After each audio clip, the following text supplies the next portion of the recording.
And now for his TV debut, Giulio Gallarotti. Giulio. Give Giulio a hand.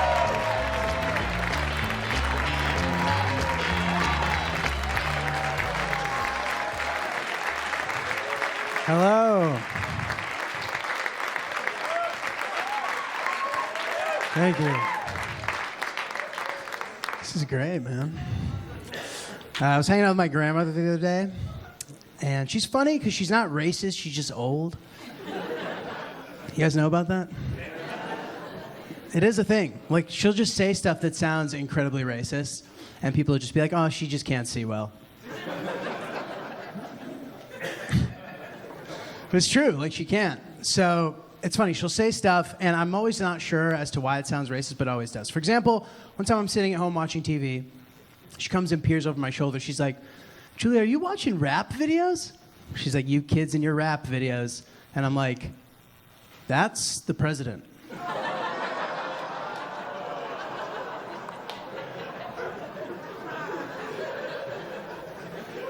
And she's just like, oh, very funny, and just leaves the room. So it was never resolved.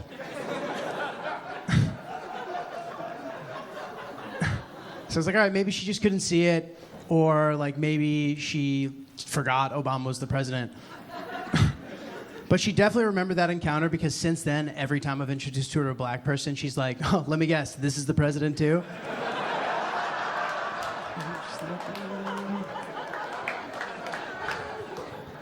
That's awkward. It's funny too, like, the last girlfriend of mine she remembers is my girlfriend from high school, so now every girlfriend is still the girl from high school, which is kind of awkward also. The girl I'm seeing now, she goes to fashion school. She goes to FIT. Which I'm not a big fan of the school because of a story she told me. She said one time, like, a speaker came in from Chanel and addressed the student body, and she was sitting in the front row with her bag. And the lady's like, guys, I've been working in fashion for a very long time, and it is my professional opinion that this woman has the worst fake Chanel bag I've ever seen. She's like, you should be ashamed of yourself. She's like, you might want to get out of here. I was like, that's horrible. That's the worst thing I've ever heard. I was like, that would never happen at any other school's guest speaker. Right? Like, I can't imagine at medical school a doctor's up there. He's like, I've been in medicine for a long time, and it is my professional opinion that this man has the worst prosthetic leg I've ever seen. You should be ashamed of yourself walking around on that thing. What are you, a pirate? Yeah, that's right. Get out of here, man, if you can. That would clearly never happen. It's insane, man. I sit at home a lot during the day. Just try to write these jokes.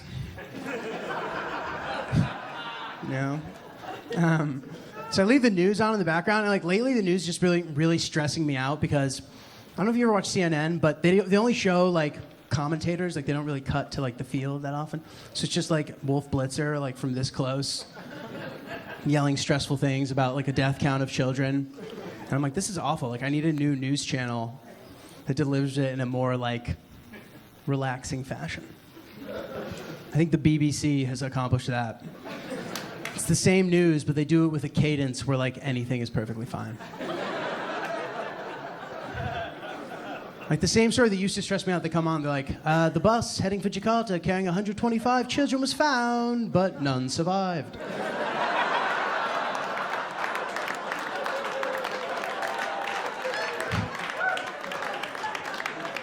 I'm just like, all right. Right? Like, that's genius. Like, I wish I could have thought of something like that as a kid when I would get in trouble with my parents. Like some smooth delivery. My parents were like, Julio, we saw your report card. What happened? And I'm like, it was going really well, but then I failed every class.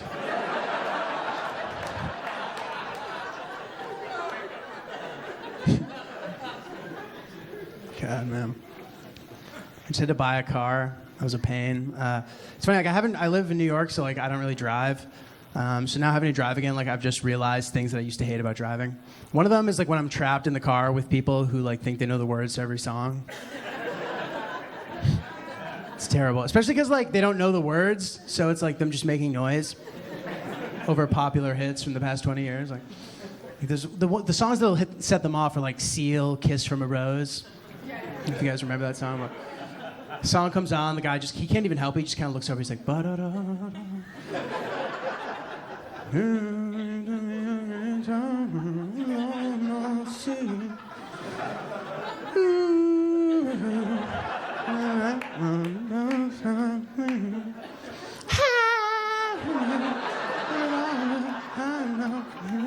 But did you know? I'm like, you need to stop, dude. You're really stressing me out. It might be worse though when they like know all the words like to every genre. Like, I have XM radio and there's literally every genre you can imagine, and I have a couple friends like that. I'll just try to like bang out a bunch of different genres real quick, see if they can get them because it's so ridiculous. Like it could be like 90s alternative rock, hip hop, reggaeton, like the Disney Channel, and they're just nailing them. I just keep changing the channel. I'm like, really? It's like Dave Matthews, something like, it's crazy, I'm thinking, just knowing that the world. 1, 2, 3 into the foe. Snoop, Doggy Dogg, and Dr. Dre is at the top, ready to make him. Tú sigues controlando, hey. Del Instagram más armando, no. Se venga. I'm like, oh my God, like, what do I have to do? I'm like, oh, opera station, all right. And then, Quando sono solo sogno l'orizzonte manca le parole. Try to say. Thank you.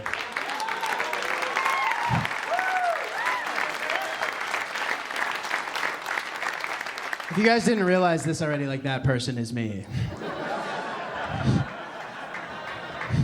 I hate myself, man.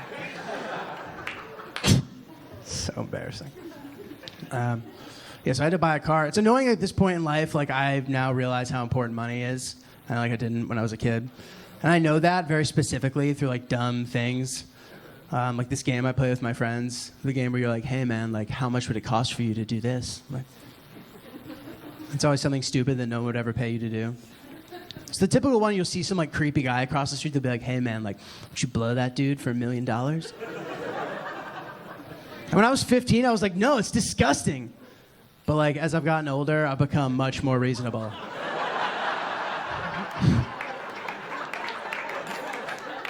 I would definitely do that for $1 million. Like, realistically, I'd probably do it for much less. Like, let's be honest here. I think about it, it's like, all right, I do stuff that I hate for $50 an hour. I'm thinking, even if I'm really bad at that, like I could still finish the dude off in like an hour. And now I make $1 million an hour. Like I'm the highest paid hourly worker in the world. My friend's like, dude, what do you do for a living? I'm like, oh, I'm retired. I used to earn a great hourly wage. I literally like fantasize about this happening. Like I picture some weird dude crossing the street with a suitcase and be like, for $1 million, man, you want to do this? And I would be so excited. Like I would do anything to try to get the job. I'd be like, sir, if you give me this job, I will blow you and all of your friends. I'm willing to go above and beyond the call of duty to secure this position.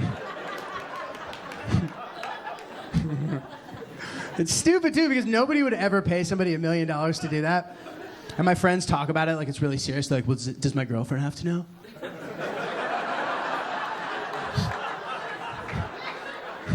I'm like, the first person I would tell is my girlfriend.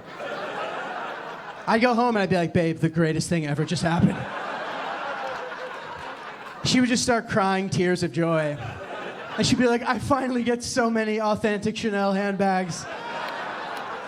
Please continue selling your body. Thank you very much, guys. I appreciate it.